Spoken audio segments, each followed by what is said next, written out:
I feel like we've spent a lot of time talking about whether or not aliens are real, to the point where tonight I kind of wanted to ask how you might react, or how you think the world will react the time when it actually is aliens. Now, are aliens showing up, or did we find evidence of them out in did we find them? Are they peaceful? You gotta give me, because there's gonna be a different reaction based off of. In this hypothetical scenario, they just show up and they haven't done much yet. My first thought was, do I cancel my therapy appointment, or is this good fodder for it today? How would you react? Probably, honestly, this is the sad part about everything. I'd probably react like I did the day the Queen died, which is just I'd post a lot about it, and I'd just probably look at Twitter all day. That's the most realistic. I would just be browsing Twitter or whatever social. I'd be hitting up Mastodon. Yeah. See what the Mastos are doing. It would be one of the most profound events in human history, which means that people would start making amazing shit posts about it within seconds. Just memes, immediate memes. My theory is that society would get over it a lot, would lose interest in it a lot faster than we think. Oh, yeah. I think I said on the podcast before that we'll discover life on an alien planet far enough away that we'll never actually be able to contact them in our lifetimes. But verifiably exists. Yes. And then we're going to send a message, and there's going to be a big deal about that. And then all of our favorite science YouTubers are going to make a video about every single part of it for a while. And then people will move on to something else. Yeah. Very and then soon. Marvel's going to drop a new trailer, and everyone's like, let's talk about this. It's the new Eternals. Guardians of the Galaxy just did their trailer for the third one. That looks pretty fun. I mean, I'm already can we make the podcast about that instead of aliens today? Yo, Scott, I bet you know about this, and I'm blown away. So Google has a whole algorithm this actually is apropos germane to the conversation we're having right now. Okay. So Google has a whole thing on Android phones that basically gives you a little tab where it gives you algorithmically generated news stories it thinks you're interested in. Yeah, based off of you. Okay. Yeah, and it gives me YouTube links a lot too. Yeah. And it keeps giving me not the video, but sort of previews of the video, because it kind of auto plays in silent. Yeah. From a YouTube channel called Screen Culture. Okay. And I'm always trailer for the 2024 movie. And then I'm oh, it's all fake. This YouTube channel just makes fake trailers by cutting together pieces of movies and other trailers. To make trailers for real movies that are theoretically coming out a year or two from now. Well, who would take so much time and energy to make something feel legitimate when it isn't, and make everyone freak out? Who would do that? What scoundrel? Well, boy, do we have a good conversation tonight. By the way, before we get into the show, I want to introduce a scoundrel of sorts, a wonderful, one of my best friends, Dr. Yimin Chen. Hello. I want to push back on the scoundrel thing, though. I have never once in my life cut together a fake trailer and posted that on the internet. So I didn't do it. You're not Screen Culture? I am not Screen Culture, unfortunately. Fair enough. But tonight we are doing an episode on people not being able to tell the difference between fact and fiction, fake news, mass hysteria, and our inability to reckon with the powers of new media forms. And there's nobody better to reach out to than my friend Yimin Chen here. Dr. Chen is a researcher who studies specifically trolling behavior, internet pranksterdom, but then also has done extensive research on fake news, misinformation, and also knows a fair bit about Orson Welles. I mean, I don't know if all of those things are connected and related, but I guess guilty as charged. That is my jam. I'm into all the weird and wacky stuff that goes on the internet, and a lot of it tends to be of questionable morality and good taste. Like you said, my name is Yimin Chen. I was, up until recently, working on my PhD in the Faculty of Information and Media Studies at the University of Western Ontario. And for that, I studied internet trolling and basically what it is that we all talk about when we talk about internet trolling, because it seemed to me literally everyone was using that word to describe a different thing. I thought perhaps that was why it was so hard to get a handle on all the stuff that goes online because no one can agree what to call it. That's interesting. And also, we used to work together on the grad student radio show back in the day, almost 10 years ago when we started doing that, because we're old now. 10 years ago in the 1990s, right? Yep. Yep. But first, we should probably mention that, in case people weren't noticed, this is a podcast. This is a podcast called It's Probably Not Aliens, where we look into ancient astronaut theory and also just like UFOs and spooky, paranormal science, pseudoscience-y stuff. And we look into it, mostly debunk it, while learning about the real world history behind really cool people, places, and things. And my name is Scott. I know nothing. I don't know anything. My job is to know nothing and to show up and to learn. And I'm glad to do that. And my name's Tristan Johnson, and I somehow make this happen every week. Yeah, we record on Thursdays, which on the internet is like Thirsty Thursdays. And I don't know what that's supposed to mean on the internet because I didn't look into it, but I think it means that people are thirsty for knowledge. And that's why I'm here. It's a Thirsty Thursday for Scott. Scott's Thirsty Thursday. I heard that if you're on Thirsty Thursday, if you're like in a dry place, you might find a mirage that looks like water, but it's not. They call it a thirst trap. As far as I know, that's what this is. I trust you. So today's topic is an interesting one. It's probably one that most of you have heard of, but not too much about. But then again, I don't know for sure because I don't know. I think we've learned earlier that I don't know what is common knowledge and what isn't, both by what common knowledge I should have but don't, and what other people don't think is common knowledge but I do, like who made the thing and who Florence Pugh is or whatever. Correct. I found out who Florence Pugh is now, though. Good. She's the person who was in the Hawkeye. She's what's it called? It's supposed to be Scarlett Johansson's sister in the Marvel movies, right? Yeah, that's one way to. Yeah, she's done other things, but that's one of them. Yeah, that's all I know her from. I think she's great. So today we're going to talk about sort of a very interesting thing to talk about in reference to the current moment that we are in, especially when it comes to what is reality, what is fake and real, and all of these kinds of things.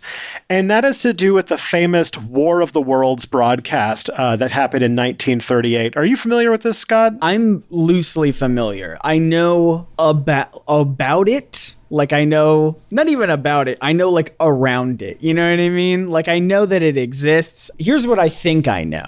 How about this? This is what every episode should start with. Here's what I think I know about Scott's Corner. Yeah. I've heard that it's like a radio production, and it was fake, obviously, but and I'm sure we'll get into this, but what I think I know is that some people thought it was real and it freaked some people out. That's what I think. And it was about like an alien invasion. You got a good chunk of what the general story is. All right, cool. This is an interesting one because, like, first of all, just to settle this right now, ancient aliens did not claim it actually was aliens. Okay, I don't think they would have. That's not the way they went this time. For them, it wasn't a dramatization. It was like a reenactment. They were just this did happen, but here's a reenactment of it. No, so here's the kind of verdict of what's going on tonight, or sort of the question that's being put before us for judgment tonight.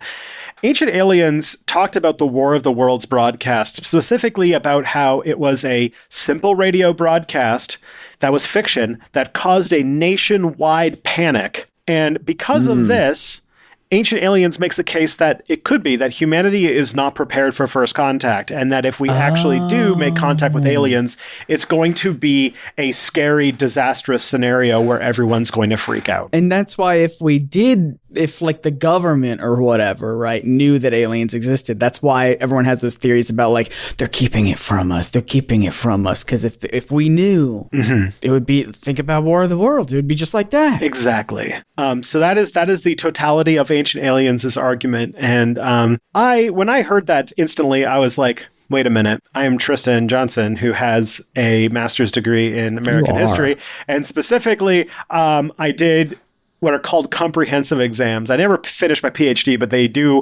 you do this thing about 2 years in where you have to read like 100 books and then write like 2 week-long take-home exams, basically writing an essay about it. And one of the subjects I did was specifically technology and communications history. So the War of the Worlds features pretty heavily. And I'm like, wait a minute, that's not how it do. That's definitely, this is one of those ones where there's a big myth and then there's a gap between that and the reality here. I thought so. Well, let's get into it. So I guess we should first start by going to the broadcast. So first of all, Orson Welles, the director of this show, was a whopping 23 years old when this happened. So keep in mind, the person who's running this radio drama is 23 years old. He had a company of voiceover actors named the Mercury Theater Company, and they had this show that wasn't super, super popular because there was a much more popular show on a different network, which in a very 1930 sense was apparently a ventriloquist show. Oh. And I don't know how ventriloquism translates to radio super on the great. The radio? Yeah. How does that work? But people were really into that. Uh-huh. So this show didn't get a lot of attention. And for Halloween, they decided that they were going to adapt the famous 19th century novel War of the Worlds by H.G. Wells. Okay. Now, the thing is, Wells already had a pretty good reputation in radio. He had already been doing this for several years. He notably was a very famous voice of a character called the Shadow, which is sort of like an early, like pretty much like a pre-comic pre-comic book pulp hero. Yeah. I think they made a movie about him in the 90s or something that was very bad. 10 years ago. So the original voice of the Shadow was Orson Welles in his 20s. Mm-hmm. And one of the things he decided to do for their Halloween special was do this adaptation and make it a little bit different. Okay.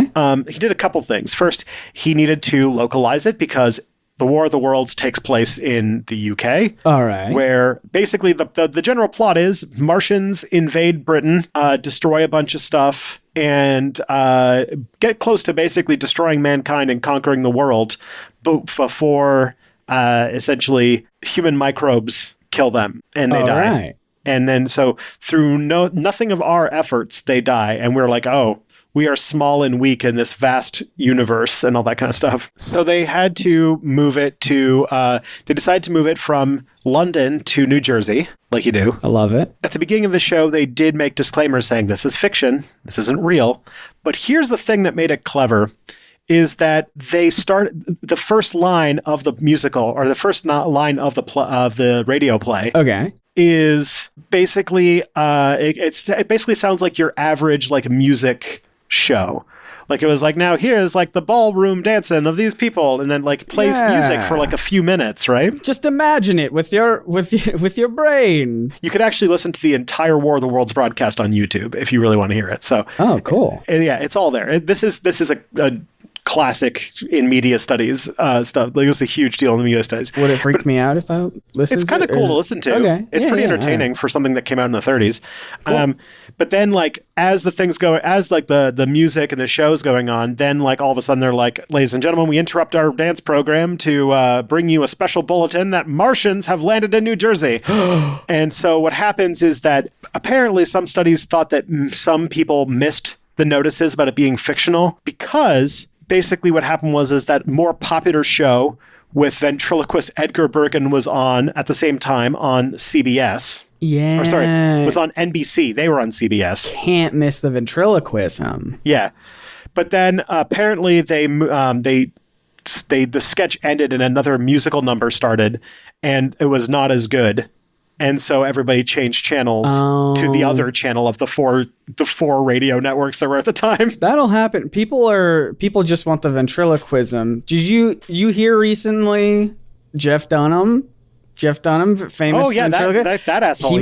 He made a joke, pretty good joke. He made a joke about participation trophies. Oh man, so pretty timely, pretty peak of comedy, pretty edgy comedy going on here. So I can see he's very clever in the way that he writes jokes. Like I like the one joke that it's the joke is that he's a jalapeno and he has a Mexican accent. I like that one. That one's pretty good. That is the joke. That is the entire joke. That one's pretty interesting. It really makes you think when you get that. So all that to say, I get why people would just be like, I just want the ventriloquist, and if it's not good, I'm gonna change the channel. I legit lost a friend when I was an undergrad because she was a really big fan of Jeff Dunham, and I was like, you're kind of stupid then. I'm sorry. And she never talked to me again. Every time she tried to talk, she would just have to throw her voice to get to talk to you. She would just be like, talk to the hand, but it's like a hand puppet. Yeah.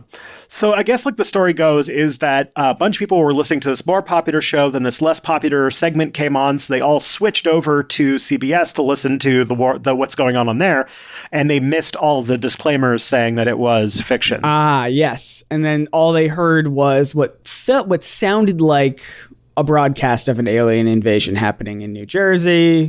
Because, like, what can't you do in New Jersey? Everything's going on in New Jersey. Everything's legal in New Jersey. Even Martians are legal in New Jersey.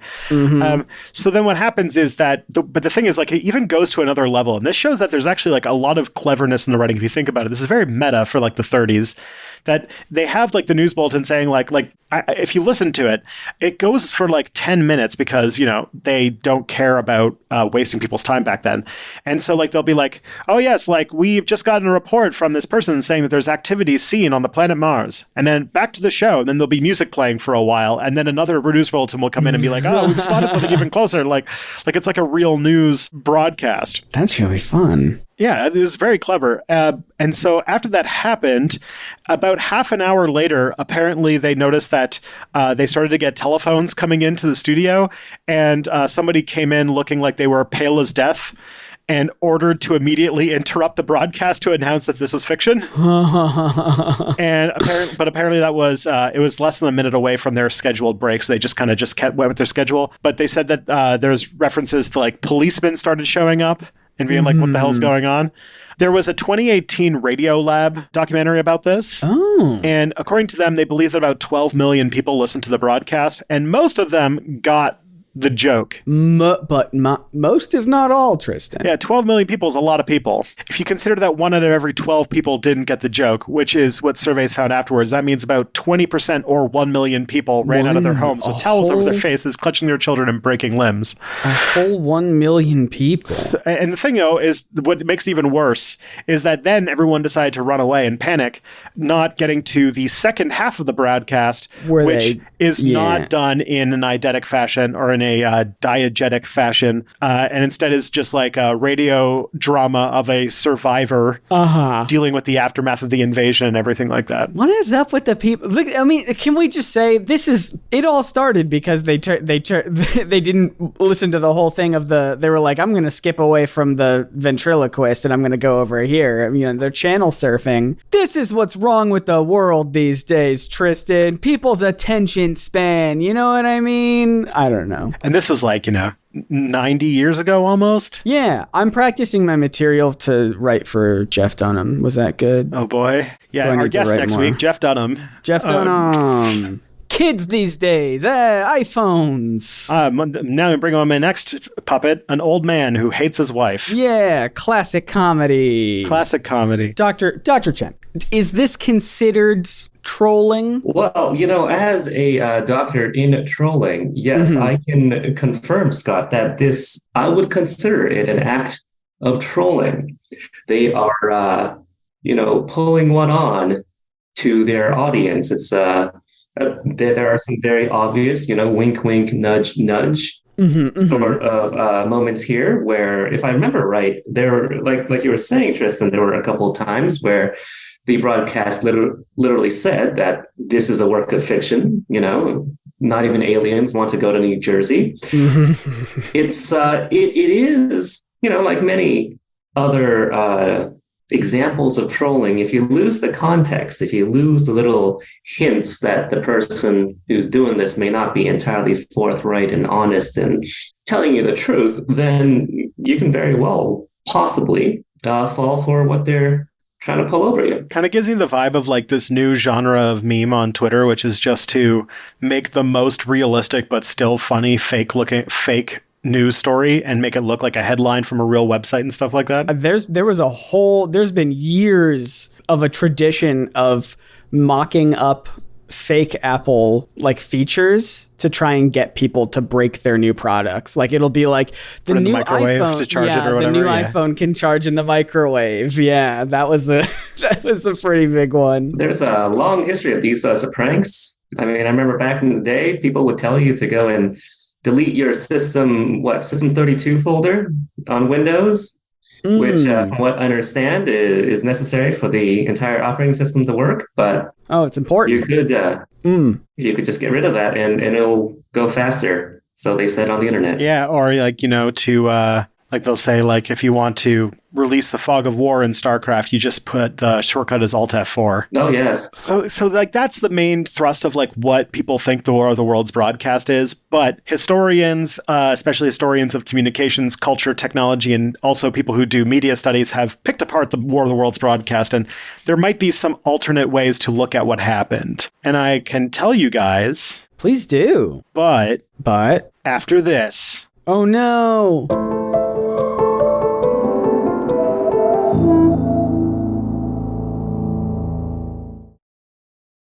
So kind of getting to the War of the Worlds. Yeah. There's a bunch of ways to talk about it. And what we look at is, one, the sort of claiming that this was like this unique, strange event has misses like who they're talking to, who really trumped up this whole panic, and furthermore, the context of what was going on at the time. So the first part, I guess, to talk about is that there's a lot of debate over whether there were actually a lot of people who really bought into this. Okay. Because when it did happen, there was announcements made that there were hysteria breakouts all over the country and that there were scholars talking about it. But it seems that most of the people who study it today have come to the conclusion that the idea that it was like this nationwide panic is probably very overblown and probably not as significant as reported. Fair enough. Just a little exaggerated. Yeah, because saying that 12 million people listened to the broadcast and that like 1 million people freaked out is sort of overblown. Like people are thinking that fewer people actually watched it because it wasn't that popular of a show, and that fewer still panicked. The ventriloquist was on. Yeah. Apparently the night the program aired, a ratings service was doing a lot of its phone call interviews saying, hey, what are you listening to tonight? Oh. And only 2% of people said that they were watching a radio play or the Orson Welles program or something like that. They were listening to CBS. Okay. What good timing to get that fresh data. And also, even so, nobody who was interviewed said that they were listening to the news. So even people who were listening to it were saying that they were listening to a radio play. They didn't say they were listening to like a news broadcast or anything like that. Yeah, like they get a call. What are you listening to? It's like, why are you still working? We're being invaded. 98% of people surveyed were listening to something else or nothing at all. Mm-hmm. And that's because it had the ultimate fate that a lot of shows get, which is that it was on at a time when another channel was having a much more popular show, i.e. the Edgar Bergen's Chase and Sanborn Hour, which was basically a comedy variety show that had a puppet. Yeah, a puppet on the radio. I'm still trying so hard to figure it out. Now, do we think these numbers could be skewed a little bit because if people were thinking that it was real, they would not pick up the phone to talk to someone? Oh, I guess there is that case. Yeah, there is a selection bias there, isn't there? Yeah. Well, there is a working theory as to why actually we think of this nationwide hysteria as being a thing. Okay. And it all has to do with what happened the next day, October 31st, 1938. Oh, spooky. Where a big headline talking about the War of the Worlds hysteria graced the front of the New York Times, the Gray Lady herself. Oh. And in the article talked about disrupted households, interrupted religious services, traffic jams, and clogged communication systems. And within 3 weeks of the broadcast, there were at least 12,500 articles written about the broadcast and its impact. Whoa. And so what we're seeing here is that there is there's like 2 levels of fake news going on here. Okay, how do I this is like fake storyception. So the fake story that there was like this alien invasion, right, then had a fake story built around the fake story, yes, about how big it was. Just propping it up even further. Mm-hmm. Fake on fake on fake. And the most important thing to mention about what could motivate this is that a lot of people, editorialists specifically, people writing editorials, were calling on the radio industry to not let something like this happen again. Because and this is the thing we have to realize, is that in 1938, radio was still kind of new, and there was one group of people who were very unhappy about radio's ascent, and that was the people who were working in newspapers. They had lost some of their advertising revenue, and already they had lost a lot of advertising revenue because 1938, Great Depression. That'll do it. And that they thought that on a long enough time scale, the radio might result in the newspaper becoming obsolete. Radio killed the newspaper star. Exactly. So War of the Worlds was almost like an opportunity for the old medium to talk about why the new medium is bad. And here's a quote. The nation as a whole continues to face the danger of incomplete, misunderstood news over a medium which has yet to prove it has been competent to perform the news job. Oh, ouch. Which was the editor, wrote a newspaper industry trade journal called The Editor and Publisher.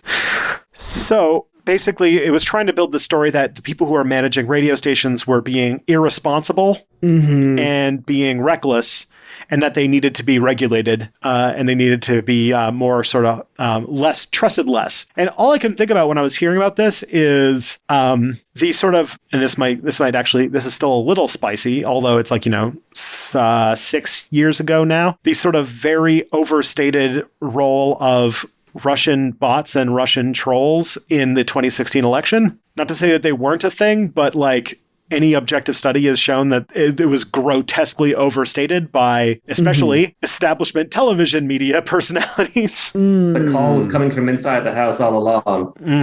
Yeah, I mean that's what this feels. That's what this feels like, right? The newspaper here in this event was basically saying you can't trust the radio. Trust me, I'm lying about it. It's a very ironic, I'm sure they were self-aware about it, but it feels like it lacks self-awareness. It just shows that like there's sort of a cycle to when new media forms become popular.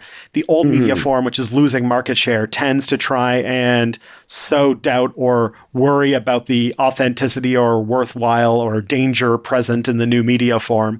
It happened with television. A lot of people, I don't know if this is a thing but like when we were kids, a lot of still talk was about how television's going to rot your brain, make you dumb. Yeah, the internet. And now all the TV news people are talking about how the internet's going to make you dumb and can't trust anything you read on that internet. That's true. Oh, except on social media. You can always trust Twitter. Don't trust anything that you read on the internet. Believe me, I'm one of the anchors that got America into the Iraq War. Like, Look, everything on Twitter is hand fact-checked right now by Elon himself. So I think we're pretty good.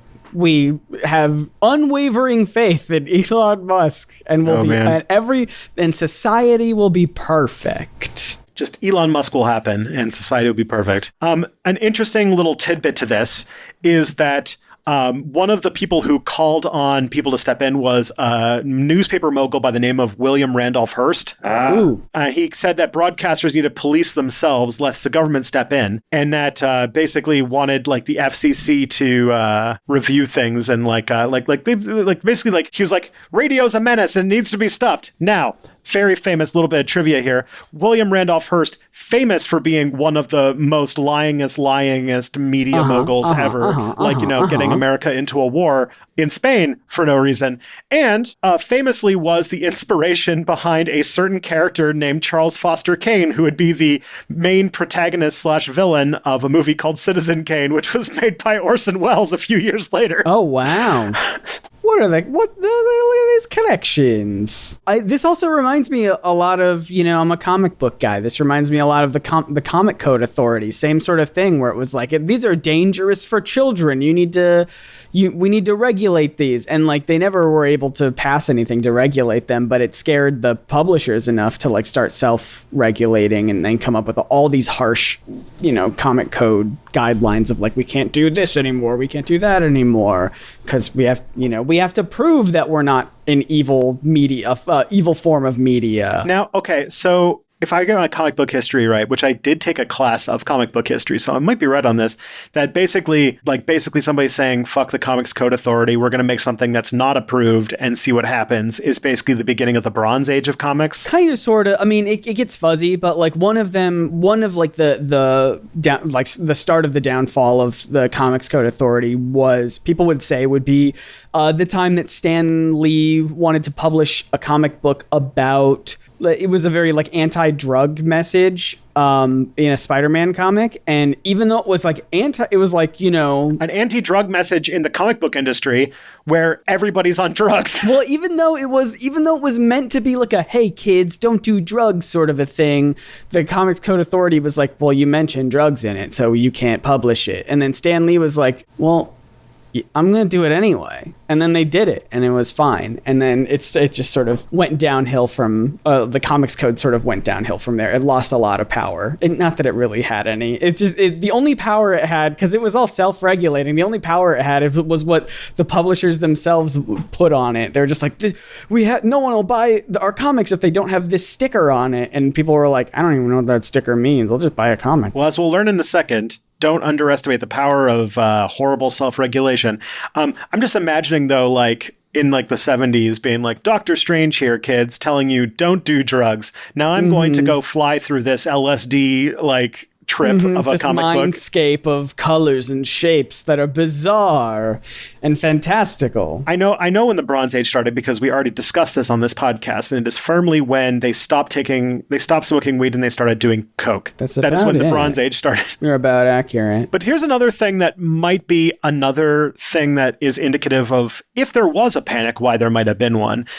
In Newark, there was one case where 20 families did rush out of their houses because part of the broadcast that the Martian used gas attacks on people. And a bunch of people were running out of their hands with wet handkerchiefs over their mouths and trying to flee because they believed that there had been a gas raid and they were blocking up their house. And when people left their homes, they called the police seeking advice for protective measures against the raids, because a lot of them read or heard parts of the radio broadcast and were under the impression that they were about to be raided by Germans, that there was a German invasion of the United States. And keep in mind that September 30th, 1 month before the broadcast, was the Munich Agreement, which was when the European powers got together and agreed to give Adolf Hitler the Sudetenland, which is a part of Czechoslovakia that had a large ethnic German population. And then October 1st, Germans basically annexed that part of the country, and tensions were pretty high, and by this time next year, World War II would have started. Yeah, they're Nazi aliens. So you can imagine people were on edge. A little bit. Yeah, that makes sense to me.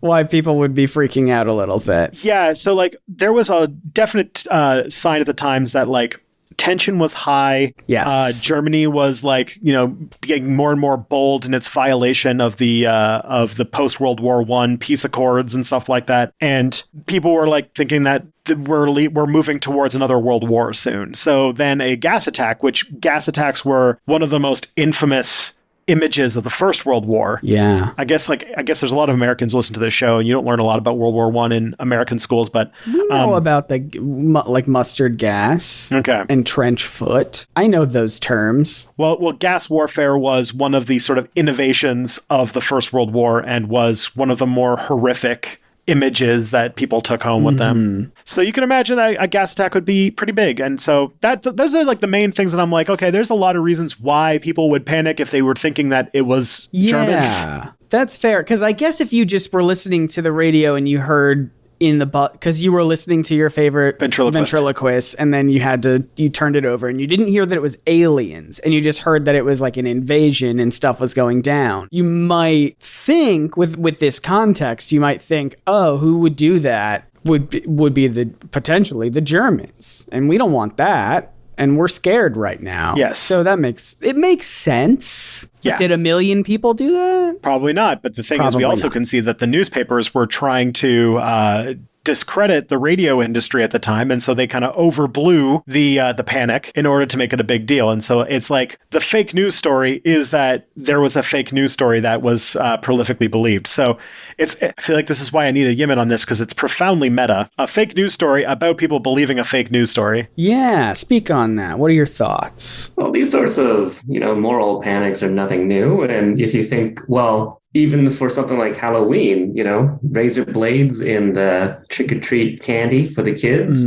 or if I remember correctly, there was some, well, maybe many years ago, I believe it was Oprah or some of these other daytime talk show people who started raising concerns about, I believe they were called rainbow parties. Oh, God. Yes, I remember this. School-age kids getting caught up in all sorts of very unbelievable sort of organized sex acts involving different shades of chapstick or lipstick and so on. Can I add one? Can I add one to this? That is one of my favorite anecdotes of a thing that happened to me in the real world, and it's one of the funniest moments of my 34-year life. Mm-hmm. So Kelly and I were out for breakfast at this like small Greek restaurant near our old apartment in Toronto. And we were eating breakfast next to another, like, it was a very quiet restaurant. So there's somebody on the other side of the room having a very serious conversation. This mom was talking to her two sons, having a very serious conversation because she wanted to make sure that they thoroughly knew about the threat of the Momo challenge, which was infamously like this fake thing that like kids were getting caught up in a challenge of doing more and more dangerous things from some creepy picture that would message them.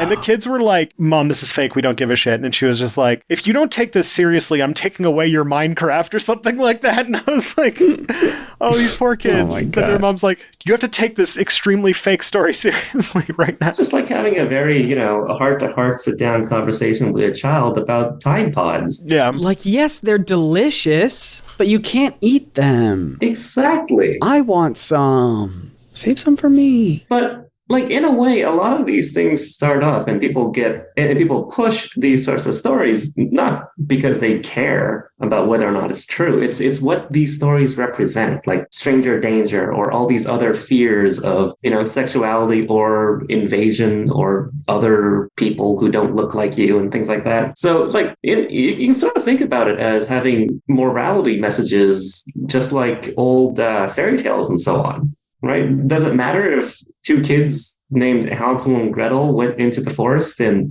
a old witch tried to eat them? Well, no, not really. It doesn't matter. The point of the story is, be afraid of old women living in forests in gingerbread houses or something like that. I don't know. It's been a while. Urban legends have a lot of that too, like the people who get killed when they're at Makeout Lane after dark. A lot of horror movies have that, like, these people died because they did the sexy things when they weren't That's in when a they got married killed. relationship. This was what the whole movie, like Cabin in the Woods, was about. It was just like all these tropes about those things. Yeah. Now I saved the best for last because there is one other factor at play of desiring to really overstate the importance of the War of the Worlds broadcast and its moral panic. Okay. And that is a young 23-year-old man by the name of Orson Welles. You keep hammering home that he was 23. Like, because he's so young. It makes me feel like, well, what have I accomplished? Have you caused a national panic yet? Did I do anything when I was 23 that has its own Wikipedia page? Probably not. If you did, you probably don't want it to be. Yeah. So on the same day, Orson Welles became basically an overnight celebrity. Everybody was talking about Orson Welles after the War of the Worlds broadcast. And in the interviews, like the next day, he was like, oh, I didn't invent it. I was unaware of what was going on. Like, nah, it's fine.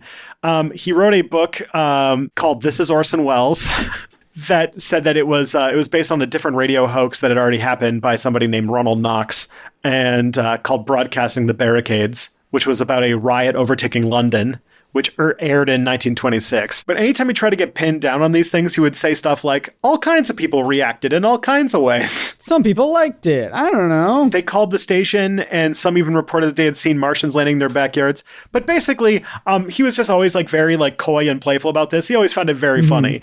But what happened was that the War of the Worlds made Orson Welles a national name overnight, and very soon he used that to go over to Hollywood, where he made several of the most famous movies ever made, including, as I mentioned earlier, Citizen Kane, which is considered to this day the best movie ever made. And I've definitely seen it. This is a movie I actually have seen, and it is legitimately good. No, me too. That's why I said that, because I've seen it. It's legitimately good for a movie from the 40s, and keep in mind it has a lot There's of like Rosebud in it. Rosebud is in it. The general plot of the movie, spoiler alert, is basically that at the beginning, a media mogul, a newspaper mogul named Charles Foster Kane dies. And then what happens is that it's documented by his like house servant that his last word was Rosebud. A regular citizen, that Kane. You know what I mean? A real citizen Kane. Mm-hmm. I've not seen the movie. I'm sorry. I can't continue this lie. It's all good. It's all good. But most people who aren't movie nerds or 100 years old have not seen this movie. So his last words when he dies are the word Rosebud. The whole movie is based around a journalist who's interviewing people that were close to him about what this could possibly mean. And basically tells the story about a young idealistic man who raises to fame, and then fortune and fame basically corrupts him and turns him into a horrible mogul who becomes very rich, but then alienates everybody in his life and lives alone in a castle. And then there's a scene where he trashes a room, and it's really great. The dream. Right? Yeah, but also Citizen Kane was huge for innovating a whole bunch of cinematic techniques and stuff like that, like deep focus and all sorts of like really nerdy movie stuff. Okay. So there's a reason why it's considered the best movie ever, and it's not just pretentious stuff. It's legitimately a good movie if you ever feel like watching it. They didn't even need all the colors for that one. Mm-hmm. They were like, movies got colors, we don't need them. Yeah. Speaking of self-regulation, as you were talking about the Comics Code Authority, he was a rising star in Hollywood, and then he moved to Europe for a few years. And then when he came back, he had a very hard time working because he ended up on page 155 to 157 of something called the Red Channels, which was an anti-communist publication because he was a communist, and basically found himself as a prominent member of what's called the Hollywood Blacklist. Yeah, that'll happen. So basically, this was a thing where a bunch of people, including people like Walt Disney and Ronald Reagan, drew up a list of everybody who was a socialist or who had any associations with left-wing politics or just liked FDR, basically, and put them on those cool, trustworthy fellows like Ronald Reagan and Walt Disney. Those cool fellows with nothing wrong about them. And in an act of brave self-regulation, they made this list of all of these people and basically refused to ever let them get any jobs in Hollywood ever again. Oh, the courage. The bravery. And it's theorized that Orson Welles might have written some scripts under like a pseudonym and like passed them to people who weren't on the list who then went to publish them. Okay. But essentially his career never really recovered from this, and his last decades, despite the fact that he was apparently like a really nice guy, really like like he was just like he was like this, like, you know, like he was like a leftist activist, and he like had this very obviously like amazing mind when it came to understanding story and cinema and stuff. And then just couldn't do anything anymore, and he had to go back to Europe basically to do stuff. Well, we have a resident Orson Welles expert here on the podcast. I remember you introducing our guest this way. Orson Wellologist. An Orson Wellologist. What are you like? What? Yeah. What's calling out to you? Anything on your mind? I do have a bit of a confession. Literally, all I know about Orson Welles I learned from watching Thinking the Brain and select episodes of the canceled all too soon 90s sitcom The Critic. That's about the most you need to know. Yeah, basically. But a lot of this focuses on his later years where he became, I don't know, a bit of a joke. He seems gotten chubbier, crankier, and, resorted to recording commercials and other roles that were beneath him. People started making fun of him because, as he got older, he put on a lot of weight, and as he couldn't get a lot of work done, he ended up doing things like commercial voiceovers. He did a lot of adverts. There's a famous famous recording of him trying to do a voiceover for a frozen peas commercial, where basically he just gets cranky and yells at the director because he thinks the director is basically a dumbass, because this absolute like genius of cinema and like storytelling is doing a fucking frozen peas commercial.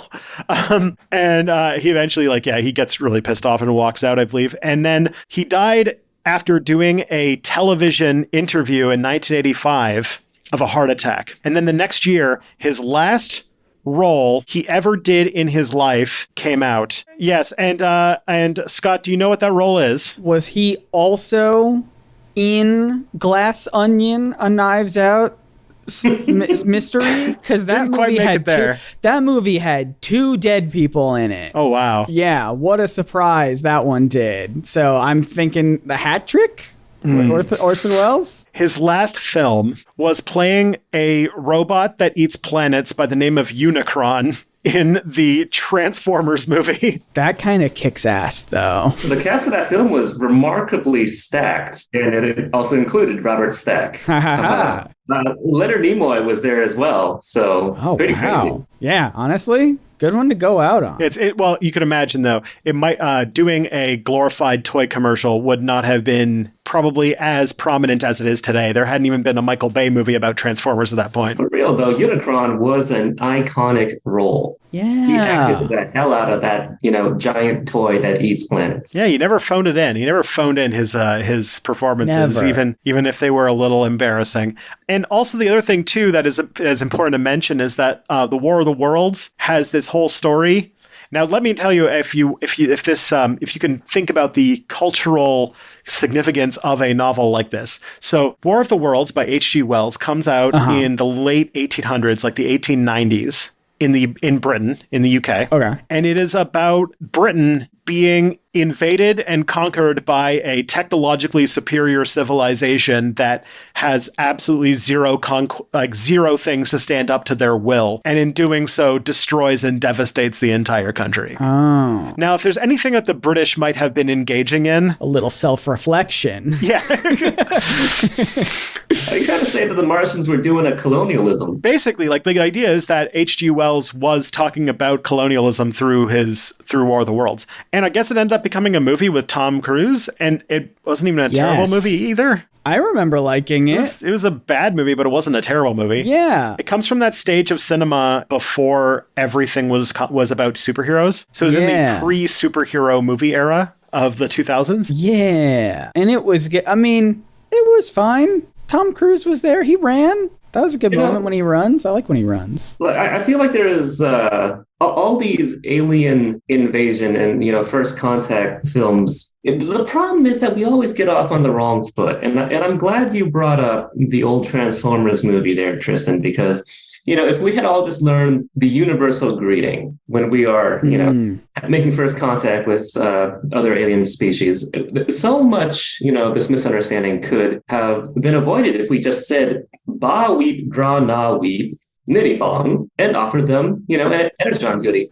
See, this is what I've been saying. That's what I've been saying this whole podcast. You've been saying ba weep gra na weep nitty bong? The whole time under my breath. Yeah, I've been saying it. I don't know if the microphone picked it up at all. I'm surprised you know all of those words. I know every word. Oh, there are a lot of them. Yeah. This is like when I did that bit on Twitter where I said, I've read every single comic on Earth, ask me anything. And then I revealed very quickly that I had only ever read Bazooka Joe comics. Classics. It is interesting to think, though, that Orson Welles sort of got his start doing an Aliens thing and then finished off doing an Aliens thing. So that's kind of nice. Little bookend to that story, to that career. But alas, I don't know. Another victim of McCarthyism and the Second Red Scare. Sadly. I'm probably going to find out afterwards that he was actually secretly shitty, as always happens when you say something positive of a person these days. You said a lot of pretty positive things, and I'm like, I just know we're going to get comments about actually Orson Welles is canceled. So yeah, I will just claim ignorance. All I saw was he was a guy who made some movies and liked unions and stuff. And what does he want for that? A participation trophy? That's my Jeff Dunham. No, Jeff Dunham's back. He's back, baby. Now we can kind of reassess, like, maybe this isn't a great idea to see about how people will react when we actually see extraterrestrials. And I do think that I'm under the impression that it would not cause the end of the world. I actually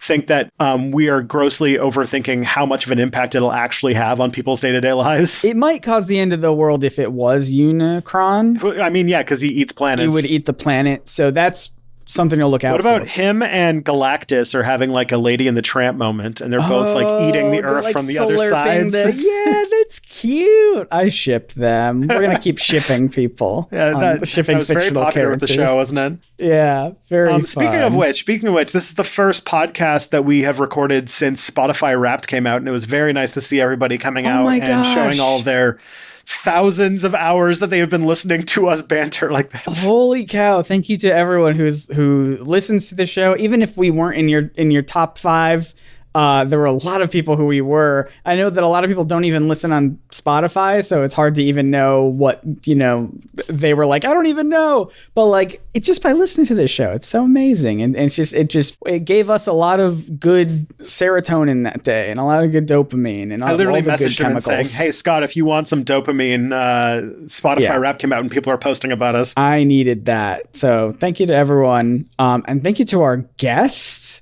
Yeah, Dr. Chen, where can people find you if they want to, hear more about your thoughts and smart things? Honestly, I mean, I still do technically have a Twitter account, but really all I use that for is to watch the, slow downward spiral of all that and, the memes every once in a while. Oh, yeah. But I'm not super active. You can find me there. It's at ShinyPants0. Nice. For anything else, I challenge you to complete actually one of the assignments I give to my research methods students, which is to cyberstalk me.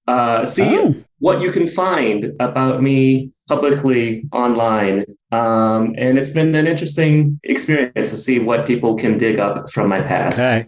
So thousands of people listen to this show. Are you sure you want to do that? Yeah. Well, it's out there. You can cut or not. All right. But for if you want to cyberstalk us, and by that I mean follow @ProbsNotAliens on Twitter. Yeah. You can also do that because this show, we tend to post pictures and links and retweet all fan arts. Retweet all the fans. We love you all. It's so much fun. And Tristan, you have stuff that you do outside of this podcast on a little startup website called YouTube. Is this correct? This is true. Yeah, my main squeeze is YouTube. I make a YouTube channel called Step Back. And I actually just released a video today that is doing very well about why it's called The Political Compass Must Die. Oh. It seems to be, it's my most clickbait title I think I've ever thought up. But Scott, if people were like, man, I really like Scott's humor and his jabs, I wonder what it would be like to watch him eat a whole bunch of disgusting sandwiches. Where would they want to go for that? You can go to youtube.com /Nerdsync eats a Scooby sandwich. We'll see if that pops up with anything. I have a YouTube channel called Nerdsync, NERDSYNC. I recently made a video with me and my partner Emily, where we made a whole bunch of disgusting sandwiches from the cartoon Scooby-Doo, and we ate them in real life, and it was gross. And that video started off it had okay traction, and then just so much chocolate sauce.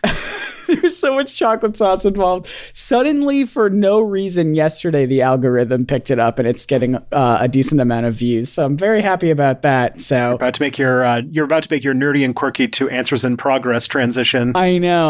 We're gonna have to switch it up. This is all I'm gonna be. I have so many requests of people being like, "Can you do disgusting Teenage Mutant Ninja Turtles pizzas?" Yeah, you're doing next? pizzas. Yep.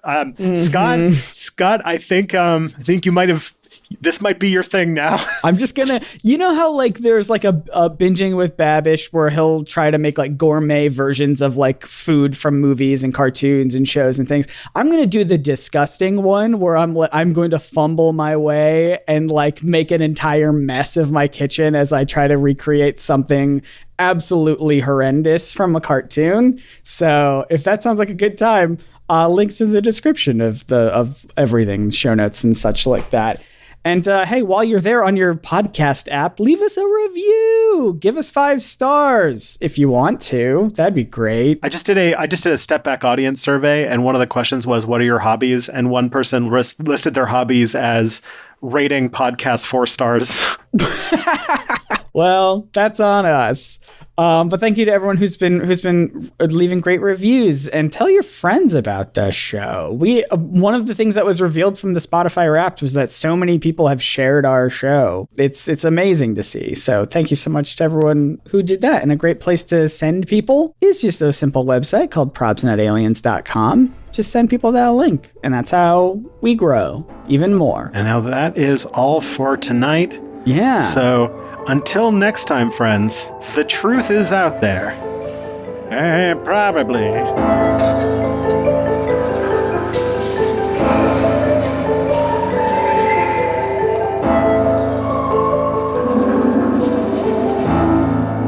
You know, I was going to mention, should we have, since this is a podcast, it's basically like modern radio, should we have our own puppet and do like a ventriloquism thing? I no cap have a hand puppet like very close by for the one I used for my video recently. Tristan, great news. You don't actually physically need one for a radio show or podcast.